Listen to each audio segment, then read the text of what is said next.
I used to be a folk singer. That's a good opening gambit to any story, isn't it? I used to be a folk singer, and then I formed the band that I'm now in.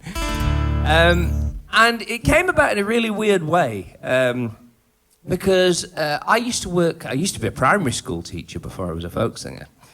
And I used to teach infants for probably about 10 or 11 years. And basically, there was a fella who used to be the head teacher of Ardsley School in Barnsley, a fella called Tony Heald.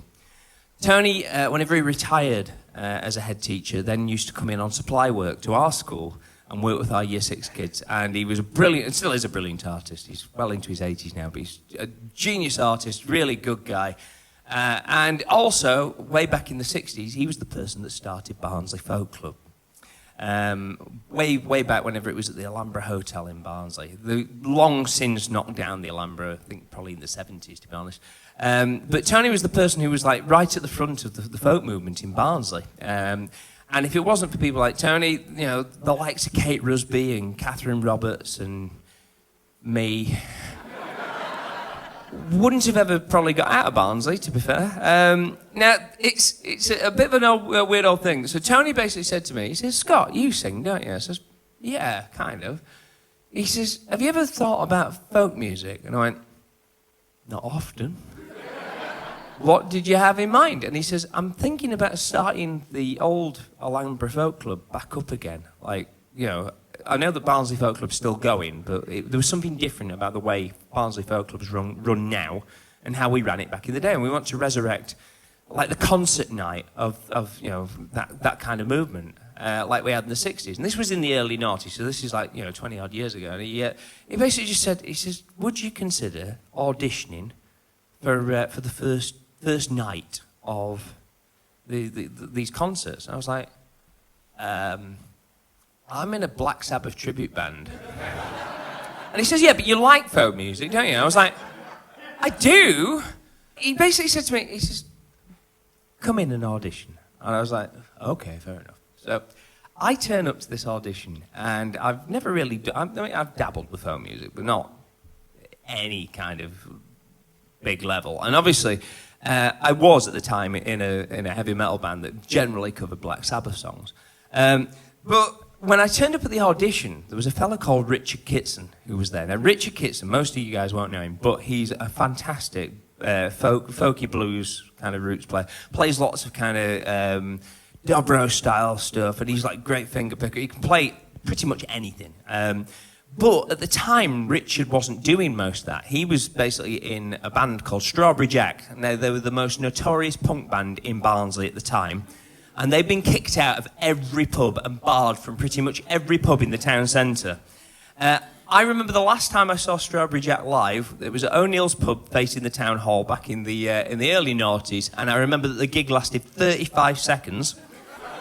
It ended when somebody in the band, and I don't know who it was, managed to take one of the cymbals off the drummer's drum kit and threw it at the guitarist, split his head open, and they had to go to A&E.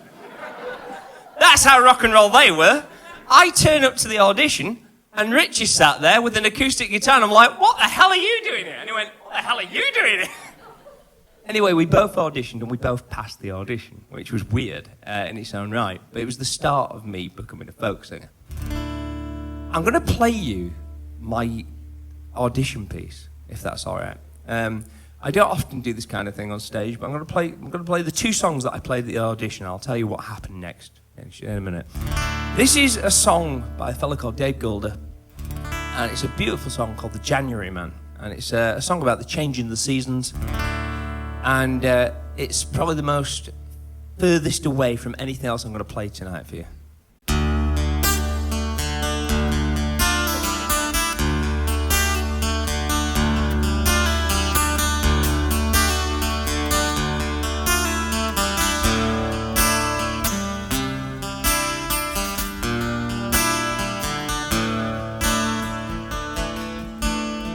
January man, he walks around in woolen coat and boots of leather. The February man still shakes the snow from off his clothes and blows his hands. man of much looks through the spring and wonders what each year will bring, and he hopes for better weather. Through April rain the man goes down to watch the birds come in to share the summer. The man of May stands very still, watching the children dance away the day. In June the man inside the man is young and wants to lend a hand, and he smiles at each newcomer. Well, in July the man in cotton shirt, he sits and thinks about being idle. The August man in thousands takes the road to find the sun and watch the sea. September man is standing here to saddle each and every year. And autumn is his bridal. Well, the new October man, he takes the rain and early frost is on his shoulder. Well, the poor November man sees wind and fire and mist and rain that he knows so well. December man looks through the snow to let 11 brothers know that they're all a little older.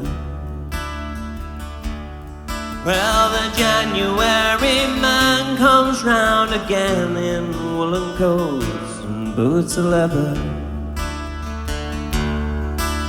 to take another turn or walk along the icy road that he knows so well. The January man is here to start off each and every year along the road forever. Cheers.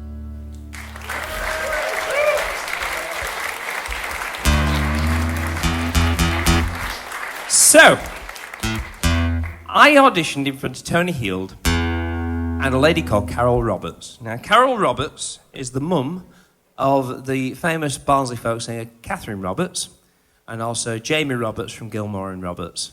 They're a very folky family. They're well known in Barnsley for being a folky family. And I was terrified because I just thought I've got to audition in front of some of the best folky people in the town. I played the January man and I could see that they liked it, knowing that I was about to play this. This is my second audition piece. Sing along! Go on!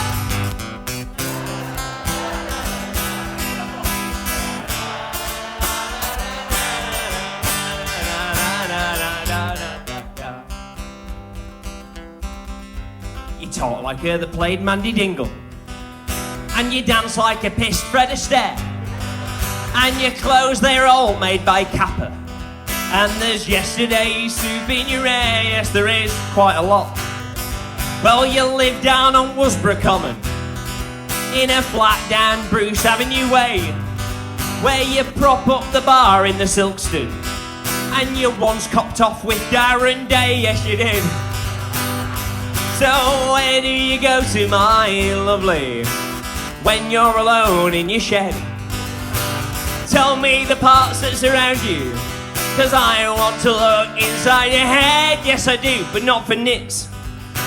I've seen all your lengthy convictions that you got from Barnsley Magistrates Court, and your Rasbo for glassing a barman, and the knocked off flat screen that you bought. Yes you did.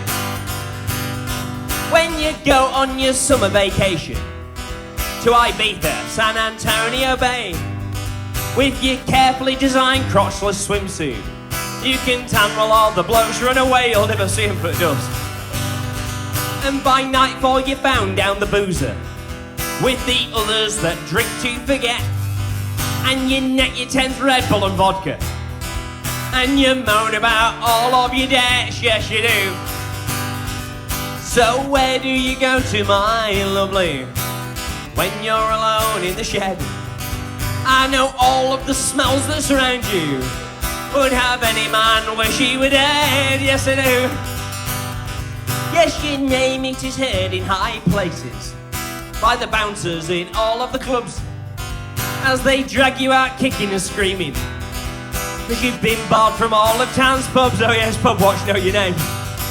And they say that if you got married, you'd deserve a medal as big as a bin lid, cause he'd have to put up with you farting in bed. And now you kick off at your 7 kids, Chantel, Chlamydia, Tyler, there's 4 others you can't even be asked to remember their names.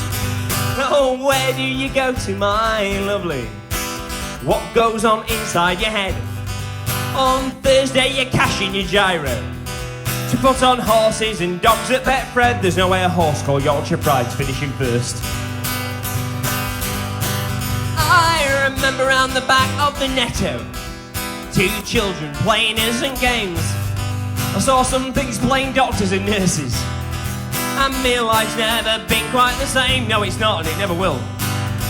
So look into my face, Donna Clegg, and remember just who you are, and then go and leave me forever. But I know that you won't get that far with that chuffing mattress on your back.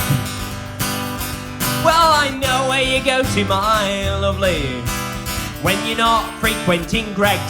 I know now that trouble surrounds you, so I don't want to get in your cakes. 1, 2, 3, 1, 2, 3, da da da da da da. Sing it!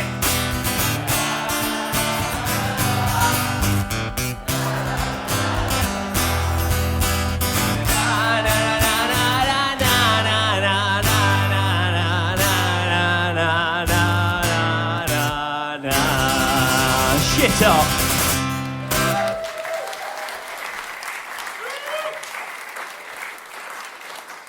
So basically what happened was I was faced with both Carol and Tony went, I love the January Man. It's one of my favourite songs. And you did one of the best versions I've heard of it in many, many years. And Carol said, I totally agree, Tony. It was brilliant. And he's a great singer and he'd be a really good folkie. She says, but the second piece. And I could feel every part of my sphincter muscle going 50p, 5p, 50p, 5p. And she just went, it was brilliant. And I went, what?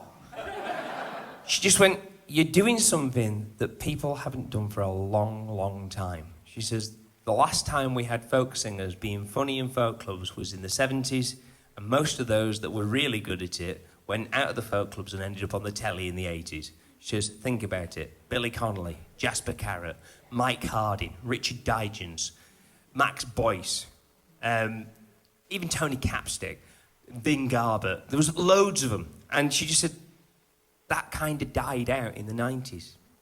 And she just said, form a band.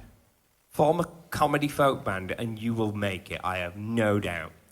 And I just thought, you're bloody mental, love.